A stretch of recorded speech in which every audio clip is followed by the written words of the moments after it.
Hey, Bastish B here with 64K, and welcome to my new show, the Zine-Files. Yeah, so for this new show, I'm going to be going through old gaming magazines, whether it's magazines from the 80s, 90s, or even early 2000s. So for the first issue, I'm going to show you Computer and Video Games, number 103, June 1990. Now I chose this particular magazine because I felt it was like kind of a crossroads between old 8-bit computers that I used to love and the whole 16-bit console generation that was kind of spurring up.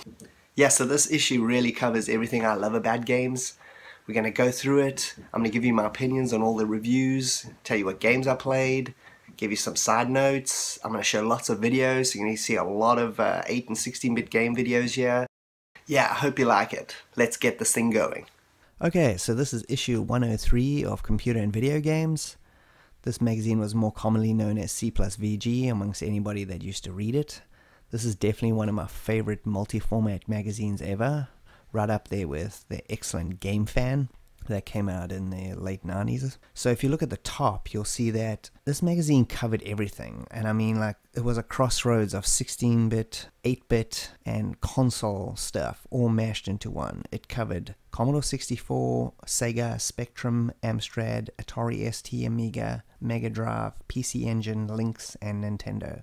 Now that's one hell of a mix. If you look at the main picture there, which is an excellent drawing of that ninja dude, that is a review of the game Shadow Warrior. I'll talk more about that later when we get to it.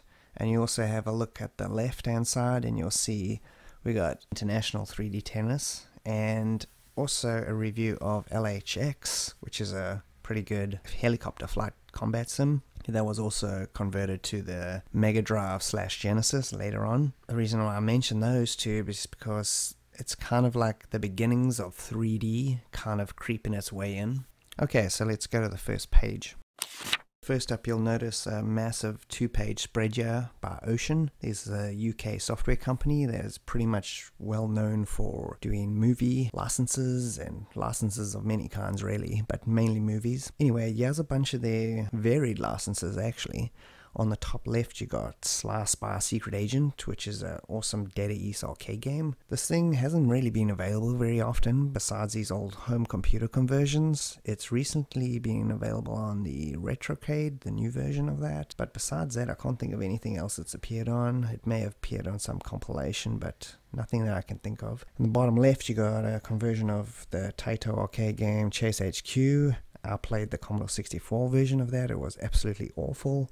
I think most of the computer versions of that game were terrible. And we got Rainbow Island, which is another Taito arcade game. Now this is the opposite end of the spectrum. They did an excellent job of converting this onto like 8 and 16-bit systems, and for the most part it's really great. And the top right we got an advert for the awesome F-29 Retaliator on the Amiga, and also the Atari ST. Was supposed to be a really good flight sim. I never actually played that. I remember reading reviews of it at the time and it got really high ratings. And the bottom right we got a conversion of Shadow Warrior, the arcade game. Again, I'll talk about that later when we get to the review. So next is the good old standard contents page. I'm not going to go through that because we're going to get to everything anyway, but I just want to focus your attention on this dude, Julian Rignall, on the bottom left. So he worked on a bunch of really cool magazines like Zap 64, Mean Machines, GamePro, etc, etc. He also helped create a bunch of those, and he in the 80s he was also a world record arcade high score dude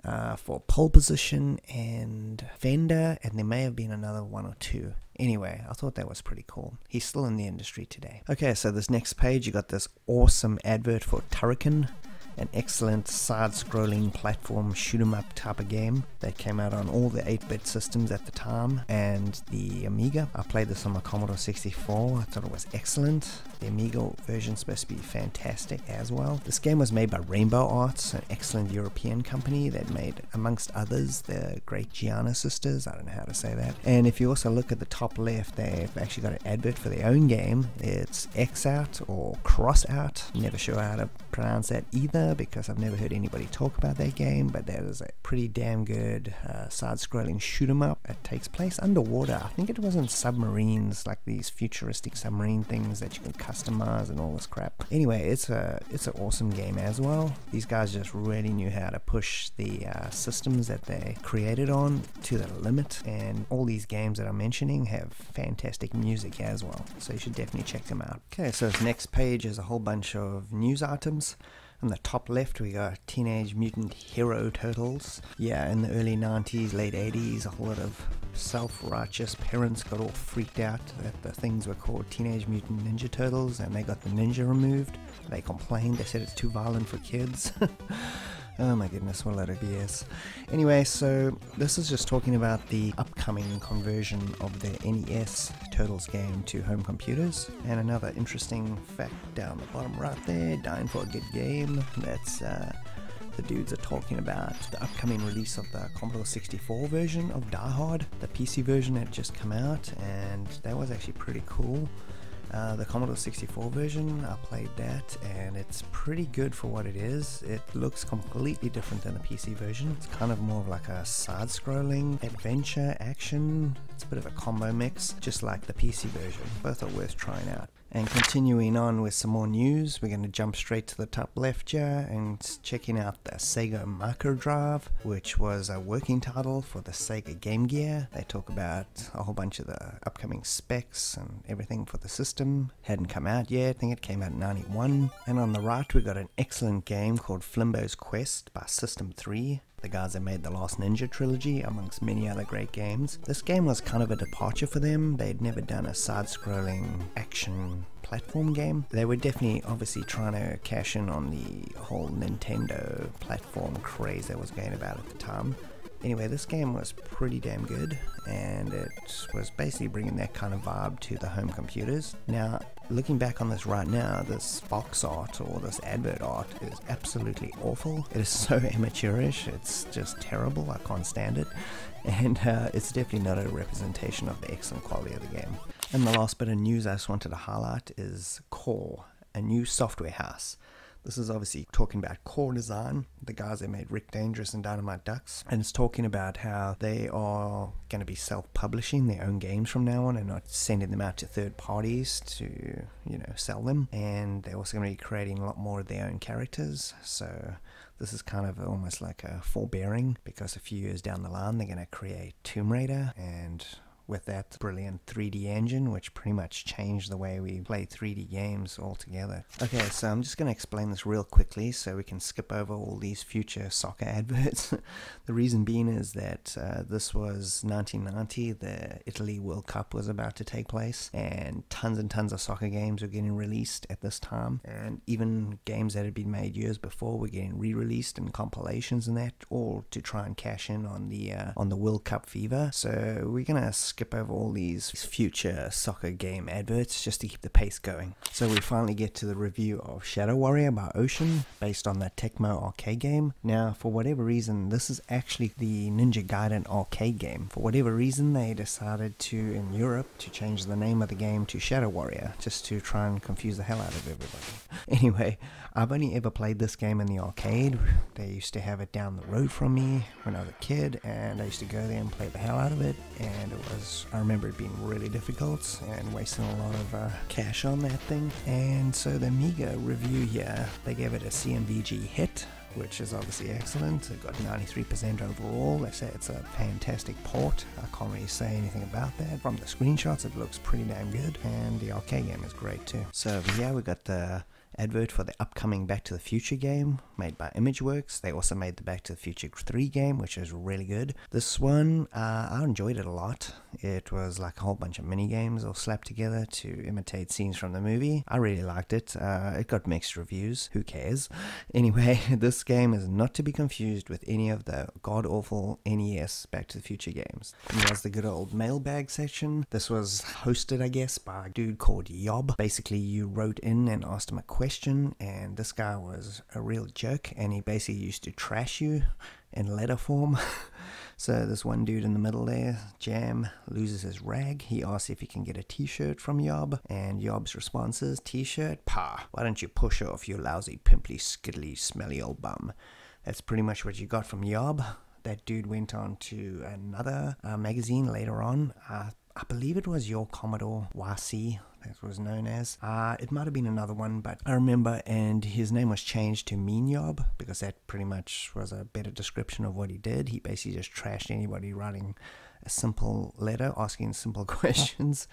So me and my friends always used to skip straight to that part and Mean Yob and read all the letters and just laugh at how he trashed everybody. Yeah, we just got more soccer game adverts, so we're going to skip over this.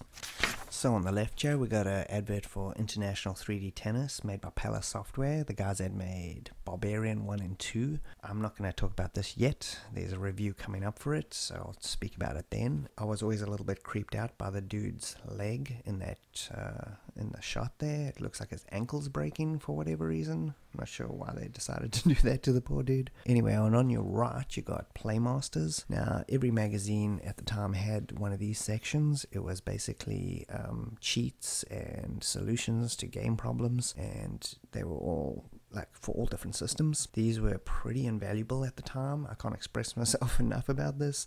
You either had to know somebody that had the game if you were stuck, and you could ask them, maybe they got past it. Your only other solution was a game magazine. There was no internet, so you couldn't look up anything. So these Playmasters sections, or whatever they were called in other various magazines, were just the lifeblood of gaming at the time. Yeah, we got a little guide to level 1 of Impossible, some more cheats and tips, and over here we've got another soccer advert, but to your right we got the high score table. So almost every game back in the day had score, so you would play and try and get the highest score you could, and then you could challenge people and say you got this so much score at this game, outrun or whatever, and you could, it was a way of prolonging your game basically. It was used to great effect in arcades. So everybody would write your name once you got a high score, and it'll stay there unless the douchey owner would switch off the machine and erase your name, which sucks. But yeah, this is, looking back at this right now, it seems a little bit odd to look at these lists. Got some more high scores here. And over here we got an advert for Eagle magazine. Now if you live in the UK or Europe, you would definitely know what this publication is. It's like a less violent version, I guess, of 2000 AD, and I used to read both of them. And in the middle there you got a character called Dan Dare. He's not very well known outside of Europe. Kind of a mixture of like Flash Gordon or Buck Rogers. He goes on crazy space adventures trying to take down this main bad guy called the Mekon, this alien dude. Anyway, he also appeared in his own series of games. There were 3 of them. I played them all on my Commodore 64. I still have all those. The originals. I think they're excellent. They're all very different in terms of gameplay and look, which is very odd for the time. Usually if you had a hit game, you would just repeat the same game again with slightly different graphics, but they really took the effort and made each game completely different from the last, which I really appreciated. And on the right there, you got New Kids on the Block, yeah. Yeah, we got some more soccer rubbish. Yeah, we got a review for Impossible, released by Gremlin Graphics. This game was made by Core Design. We talked about them earlier. So Impossible is a sequel to Monty on the Run and Auf Wiedersehen Monty, 2 classic 8-bit platform games that are quite well loved. They have excellent musical soundtracks by Rob Hubbard also. Just as a side note, I'm a big fan. Anyway, so the reviews for this game was always pretty average. I never played Impossible, so I can't really say. I know they brought out a TurboGrafx 16 version of this as well, which is pretty odd considering it's a kind of a well-known British franchise. And I got a couple adverts there. Now we're on to International 3D Tennis, released by Palace. It was actually programmed by Sensible Software, the guys that did Whizball and Parallax, some excellent games to look out for. So this game was pretty amazing on the C64. From the screenshots you can't really tell, but the vector graphics are fantastic. You can switch angles whenever you want to get different perspectives on the court. The animation of the players is pretty amazing. It played really well too. It wasn't just a graphic showcase kind of game. It's pretty impressive. I've still got my original version of this in box, and I'm really glad I have it. And over on the left you can see consoles are making their presence known right up front. And on the right we got a review for Ninja Spirit on the Amiga and Atari ST. They gave it mediocre reviews, more so based on the fact that the arcade was kind of mediocre. I don't agree. Kind of liked the arcade. I had a lot of fun with it. I loved all the variety of weapons and especially the ninja spell effects that you could pull off, and the bosses were pretty awesome also. Okay, so on the left we got World Championship Boxing Manga, what the? Appears to be C+VG screwed up with some spelling there. It's supposed to be manager. Anyway, but I want to focus on the right. We got Powerboat USA by Accolade. I absolutely love Accolade's kind of like simulation actiony games that they made, like Test Drive, Apollo 18, The Train, and Grand Prix Circuit, amongst many others. Out of all those games, I played them all and loved them, especially The Train. Powerboat USA is the only one I didn't play. I really wanted to play this back in the day, probably solely because I used to watch Miami Vice like a maniac, and Don Johnson used to drive a powerboat in that thing, so I really wanted this game just to drive a powerboat. And over on the right you got Microprose Soccer, which I just wanted to highlight quickly because it's kind of unusual that Microprose would make a sports game. They were well known for like simulations like Gunship and Stealth Fighter. This was a rare like sports game and it was actually pretty good. Okay, on the left we got a double dose of Ocean, got Batman and Robocop, probably two of their most famous games. I played both these on my 64. I played Robocop like a maniac in the arcade game as well, so those are great games. And on your right you got Persian Gulf Inferno. I never played this. This was on the Amiga. Came out on a bunch of other systems too. I never ever saw any boxed versions of this. It always kind of looked like elevator action to me, but I think it is supposed to be something like that. I'd like to try it one day. And here we got Loom. This game needs no introduction on the PC. It's one of those first generation of point and click kind of adventure games. I think this was released not long after Zack McCracken and the Alien Mindbenders, which was another Lucasfilm classic. This game got a 80% here on the PC. The only reason they didn't give it higher marks is they claimed that the game was a little bit too short, so there's not much replayability. I played through this originally back in the day. I remember it not being that long either. You can finish it fairly quickly if you know what you're doing. Some of the puzzles are devious though. Then yeah, it is a pretty short game. It's still very good though. There's a whole bunch of adverts. Poster there. Yeah, we got another version of Football Manager, World Cup Edition, obviously just to cash in. Good old cash grab. But on the right you got the all formats top 20 games that are out at this time for the Spectrum, Commodore, Amstrad Amiga, and Atari ST. I'll just go through the first three. You got Fantasy Dizzy by Codemasters, which is a pretty good game. You got Paperboy. This one's released by Encore. All that means is that this is a re-release. Encore did re-releases of older games, so the reason why it's right up on the chart now, even though the game came out a few years earlier, is because it was super cheap. And the third game is Rockstar Ate My Hamster, also by Codemasters. This is a fantastic game. I just recently did a review of it in my rapid fire section, so if you want to know more about Rockstar, just check it out. Yeah, some more top 20s for various other systems. I'll just do the top one for each of them. On the top left you got the Amiga top 20, you got Manchester United game by Chrysalis. Bottom left you got Paperboy for the Commodore 64. Again, it's a re-release. That game was pretty good. It looked a bit ugly, but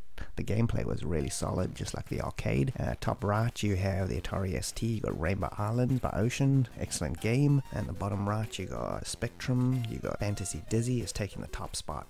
And the top left we got the Amstrad top 20. We got Fantasy Dizzy taking the top spot also. And further down we got the PC Engine top 5. If you don't know what the PC Engine is, it's a Japanese version of the TurboGrafx 16, and the top game there is PC Kid, which I believe is Bonk's Adventure. And then down below is the Mega Drive top 5, and the New Zealand Story is at number 1. And over here we got the budget section. Like most of these 8-bit computers at this point were down to the end of their lifespan. They only had like another 2, maybe 3 years at the most, so most of the games were all getting re-released. And in the middle there we got Wonder Boy, based on the Sega arcade game. I played 64 version of that and I liked it a lot. Below that we got 3D Pinball by Mastertronic. I also like this game. I really like the kind of 3D perspective it has on the table. I thought it looked pretty cool. And over to the right we got Parallax, an excellent game by Sensible Software. You should definitely check that out. It's a mixture of like a overhead shooting game, and then you jump out and you're a little dude on foot and you go into these pyramid things and fight other dudes. It's really cool. It's also features a really good Martin Galloway music in the game, so it's worth checking out. And in the top right we got the release of Quartet. It's also based on a Sega arcade game. I never ever saw the arcade in real life ever, and I went to the arcades all the time, so don't ask me if it's any good. I played the C64 version of that and it was horrible, and they seem to agree that all the versions are horrible. I'll skip over this, some more budget garbage, and yeah, we got the newer releases, full price games. So in the top left we got Puffy Saga by Ubisoft, which looks like a bit of a Gauntlet ripoff. I've played it before. The graphics and sound are really nice. It's actually quite good, and they also gave it an 82%. Below that we got TV Sports Football by Cinemaware, the almighty Cinemaware, makers of Rocket Ranger and Defender of the Crown. C+VG have got the football picture flipped upside down, and below that they got a picture of Hammerfist under the TV Sports section. Then to the right they got the TV Sports announcer under the Hammerfist section. Pay attention, C+VG. Anyway, Hammerfist is a really good game by Vivid Image. Really good graphics, really nice sound. It's like an action-adventure thing. And the top right we got Powerboat USA. We saw that earlier, I talked a bit about it. They gave it a really bad review. They said it's really monotonous and the gameplay is terrible. My inner Miami Vice just still tells me I just have to play this. And over here is a full review for Flimbo's Quest. We already talked about it earlier. It became a C+VG hit. The 64 version got 91% and the Amiga 92, which is freaking excellent. I agree, it's an awesome game by System 3, so we're just going to move on to the next thing. And over on the left we've got Tennis Cup by US Gold. It became a C+VG hit on the Amiga, so that's pretty cool. And on the right we got Escape from the Planet of the Robot Monsters, which is obviously a conversion by Domark from the Atari arcade game. And I never played the arcade game of this either. It's like Quartet. I've never saw this ever in all the arcading I did, and I did a lot of arcading. Anyway, I did play the PC version probably about a year or two after this came out, and it was mediocre. It's like a 3/4 view shoot 'em up kind of deal. So over here we got a review for LHX Attack Chopper by Electronic Arts on the PC. They absolutely loved this game and they gave it 97%, which is ridiculously high. It's probably a little bit overrated. It is a good game though. Definitely. I played it and I thought it was pretty cool. I didn't play it a lot though. I really like this update section right in the middle. It says, unfortunately LHX looks like it's going to be a PC only title for the foreseeable future, but we reckon Electronic Arts would be wise to consider a 16-bit conversions. And yes, I guess somebody at Electronic Arts read that because this game came out on the Sega Mega Drive / Genesis. It is a bit of a dumbed down version. It's not as detailed. It's still pretty good though. If you don't know anything about DOSBox or you don't have an old computer and you can't get this thing running, then looking at that Genesis version is definitely a good alternative. Okay, so on the left you got Ultimate Golf, which got a pretty good review on the Amiga and Atari ST. But if you look to the bottom right there, you got a guide to girls. This is one of these weird voice chat things where you call in and they give you information or whatever they do. I like the first thing it says, how do you score at snogging? And then below that it says, so do you think you're hot stuff when it comes to tongue sarnies? Wow, that's like a really hectic piece of UK slang going on there. Okay, on the left we got a review for the game Hot Rod by Activision. If you ever played the game Super Sprint or Indie Heat back in the day, this is exactly the same kind of game. It's pretty decent. I'd definitely play it if you like those. And on the right hand side you got Ivanhoe on the Amiga and Atari ST. This is one of those games that I looked at very enviously. I didn't have an Amiga at the time, and just the 2D awesomeness of the sprites and just the graphics and everything about it just looks super cool. I mean, look at that box art. They just don't make that kind of stuff anymore. Okay, so over on your right you got a review for Sonic Boom, not to be confused with Sonic the Hedgehog. Although this game was originally made by Sega, it was a vertically scrolling shoot 'em up in the arcades. This release was by Activision for the Amiga. It came out on a whole bunch of the 8-bit computers also at the time. I remember playing this in the arcade. It was pretty much, if you ever played the game Flying Shark, it was kind of an inferior version of that. Okay, so this is a double page where C+VG used to put out this comic book that they were kind of putting together. It was called The Core, There was a bunch of like aliens on these planets, and these space marines go there and they try and all hell breaks loose basically. It's a total dude comic. Anyway, in my original copy that I have here, I actually took out all the double pages of this comic book and I stapled them all together to make one final story out of all my issues, and I'll show you that at the end also.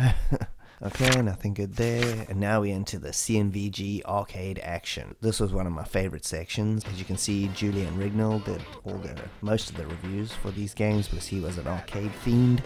And yeah, it definitely tell you can trust his opinion on these. Crude Busters. I think this game, if I remember correctly, was released as Two Crude Dudes on the Genesis or Mega Drive later on. This is the original arcade version. I remember this game being pretty fun. You could go around and pick up anything and just smash it on dudes. You could pick up massive things, you could punch walls down, all kinds of crazy stuff. It was a pretty fun game. And on your right we have Mercs. This game was made by Capcom. It's a pretty excellent game. It's kind of like a run and gun shoot 'em up kind of thing. It is very cool, massive explosions, lots of cool weapons. I really like it. I played it on my Mega Drive a lot. It was awesome. He really liked the arcade as well, gave it 90%. You can get through it pretty quick if you had it on your home system, but in the arcades, I mean, who cares? You just had a lot of crazy fun. Okay, more soccer rubbish. Okay, now we get into the Mean Machine section, which is basically just their way of saying this is the console section. And in the top left there you can see Sega. Now, that's a bit confusing because this is a review for Chase HQ on the Sega Master System, and when they have other reviews on the Mega Drive, they say Mega Drive, so they don't put Master System there, so it's a bit odd. Anyway, this review's by Julian Rignall because it's based on the Taito arcade game of the same name, which is a great arcade game, really fun. This Master System version does a pretty good job of capturing that.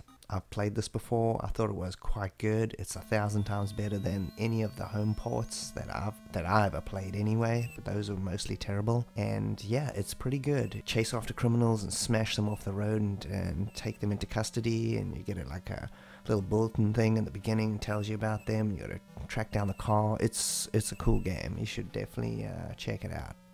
Okay, so next up here we got Operation Wolf, a game that doesn't need too much of an introduction.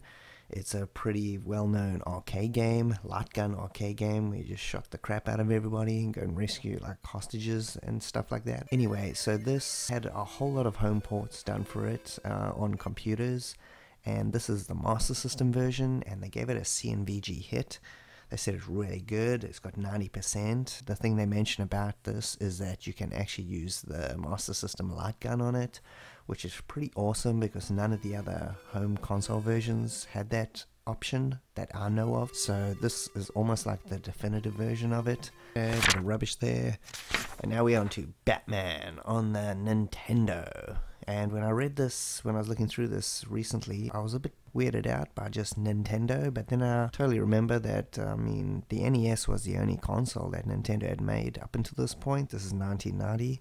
We're not including the Game Boy, that's in handheld. So Nintendo is a pretty apt description of what this game is. Anyway, so this game got a C+VG hit also. They got dished out a lot of those this month apparently. And rightly so though. This game was excellent. I remember going to my friend's house and I never even knew he had this game, and I walked into his room and he was busy playing it and I was immediately enthralled by it. I remember the graphics being really nice. I loved the cool dark atmosphere of it. Captured like the Tim Burton movie really well. It wasn't really based on that per se. It pretty much did its own thing. I think you were after the Joker though. It did have the Batmobile from the 1989 movie in it, but besides that it was pretty much just like this other crazy thing. I remember all the cool gadgets he had. I remember it being super difficult, but definitely one you want to have a look at on the NES. And we're back with Sega again. This is the Mega Drive / Genesis version of Afterburner. another C+VG hit. They were just dishing these suckers out. Anyway, Julian Rignall again. It's an arcade game, and he's a fiend at that, and he gave it 95%. This game is a fantastic conversion of an already fantastic arcade game. I think this game really showcases what the Mega Drive / Genesis could do. The graphics, music, everything really excellently captures the arcade. It's so close to it. I think it's just really cool. If you've never played Afterburner before, it's available on every system under the sun, so there's really no excuse for not having played this yet. Okay, so on your left we got a review for Air Diver on Mega Drive. This game looked really good. I remember the music was cool. Everything about it seemed cool, but when you actually played it, I just didn't like it. Everything was like flying at you so quickly, you couldn't really make out what's going on. The game just gets more and more like insane as it goes along. I just couldn't find any joy in this game, and I just reread their review for it, and that's exactly what they think, so I think we must be right about that then. Fantastic looking, just playability is just not there. And on your right, you've got an awesome advert for some Sega Master System games. Got Operation Wolf and Chase HQ, which we just looked at in the reviews. And they even have quotes that C+VG gave them hits, ironically. Wonder if that wasn't planned. And to your right, we got Golden Axe, RC Grand Prix, World Games at Assault City, a whole bunch of good Master System games there. Okay, so next on the right there, we got a PC Engine review, which is TurboGrafx 16. And it's Tiger Road. I'm pretty sure this was a Capcom arcade game back in the day. I definitely played the arcade. I thought it was decent. I had some fun with it. I played some of the home versions. I played the C64 version. That was okay. And I've never played this version, so I can't really say much about it. I can say that the game is not very memorable. I had a bit of fun with it, but it was just kind of boring. It has some cool weapons in it, like his axe and the distance it can swing and all crazy stuff like that, but this game is just kind of forgettable. Okay, so this was my other favorite section in the magazine, the previews. It was kind of like watching one of those episodes of Nintendo Direct, where you just like, whoa, what are they going to show next? Anyway, so these are all the upcoming games, at this time anyway. So, Flight of the Intruder. I remember the movie came out in probably 1990, maybe even 1989. Anyway, it was a cool Vietnam movie with all the fighter planes and stuff like that. And I'm pretty sure this was an adaptation of that. I always thought it was anyway. I'm not 100% sure. They didn't mention anything about it in this preview, that it's a tie-in, but it's supposed to be a pretty good flight sim. It's made by Spectrum Holobot. There's only 2 games on this whole page that I've actually played. The other ones I've never played before. And the top right, they got Future Basketball. It's also by Hewson. I don't know about that. Kind of looks like a Speedball ripoff to me. And the 2 games I have played though are Wings by Cinemaware, which is a absolutely fantastic game on the Amiga. I would highly recommend playing that to anybody. I have got a review for it in my Car, Coffee and 3 Reviews, episode 1, if you want to check that out. The new version of Wings is also excellent, so if you like the old one and you want to try something new, try that. It's the Amiga game is fantastic anyway. It's kind of a World War I flight sim, kind of like an arcadey action flight sim. It's just excellent. And the other one I have played is the one right in the center. You got Wonderland there by Magnetic Scrolls. This game's a bit of a weird hybrid. It kind of looks like a text adventure game, but it plays like a point and click adventure game. So I think it kind of brings in the old and the new. You don't actually see your character on screen, just like a traditional point and click adventure game, but you kind of see the pictures coming up like you would if you're playing a graphic text adventure game, except you're not inputting any words or anything. I think everything was pull down menus. I played this game 25 years ago, so if my memory serves me correct, it was like you clicked on stuff and then it brought out a menu. You can choose what you wanted to do with it. It's kind of point and click adventure-y, but a lot more detailed, and yeah, it was pretty good. And the other game down here is Rotox. I have no idea about that. I just remember seeing the adverts for it. It had like weird weird advertising campaign, that game. I could never figure out what the game was, and I still haven't because I've never played it. Okay, so the second page of previews and the final one, we got a whole bunch of cool stuff here. Right in the center, we got TV Sports Baseball by Cinemaware. So that was an upcoming game. I've played the obviously the TV Sports Football, and I didn't even like football, and I thought it was a pretty good game. And this looks really good. Never played it. It came out on the Amiga, Atari ST, and PC. And right at the top, we got Sly Spy by Ocean. That's the conversion of the arcade game. This thing came out on every single home computer at the time except PC. Spectrum, Amstrad 64, Amiga ST. What else we got? At the bottom left we got Killing Cloud by Microsoft. This game always reminded me of the first Tex Murphy adventure game, Mean Streets. It's a very similar kind of game, futuristic kind of cop detective thing, like doing searches for clues and stuff like that, and driving around in your cool futuristic cars. Right, you got Projectile by Electronic Arts. I never played this at all. Looking at the screenshot, which I'm assuming is supposed to be Projectile, it looks terrible. It might be a good game, I don't think so. I've never heard anybody mention that thing ever. Okay, not much happening here. You just got the next month's preview, whole bunch of Ninja Turtles stuff, I guess. And on your right, you got an advert for the European Computer Entertainment Show 1990. I guess this was like the European E3, so that's what it sounds like. Okay, so we're on to the final page. Finally, this video's gone on for way too long. Anyway, we've got another advert for Ocean games. Some of these we've already seen before. On the left, we got Batman again. And in the middle, we got Operation Thunderbolt, which was a conversion of the arcade game. This was actually a sequel to Operation Wolf. The arcade game is actually quite cool. The home conversions are mostly terrible. And next, we have Chase HQ again. Like I said right at the beginning, the home computer versions were pretty mediocre or terrible for the most part. Actual console versions of those were quite good. And last, right to your right, we have The Untouchables, based on the awesome movie. Now, this game, I enjoyed it a lot. The graphics were cool, I liked the music, very gangstery. The game's a little bit monotonous, and the difficulty is way too high, but I think it's still quite a good game on home computers. I never played the NES version, so I can't really comment on that one. And mercifully, we're on to the final page of this magazine. We got an advert for the game Emotion by US Gold. Honestly, I didn't like this game. It's a puzzle game. I'm not really into puzzle games. I mean, there are some that I really like, but it's very few and far between.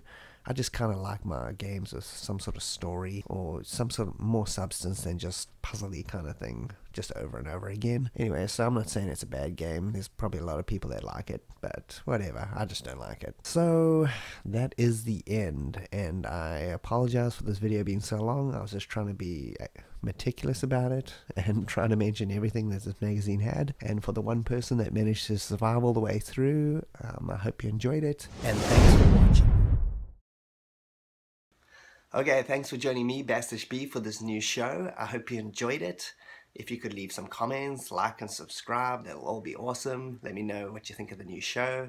And without further ado, let's cut to those credits.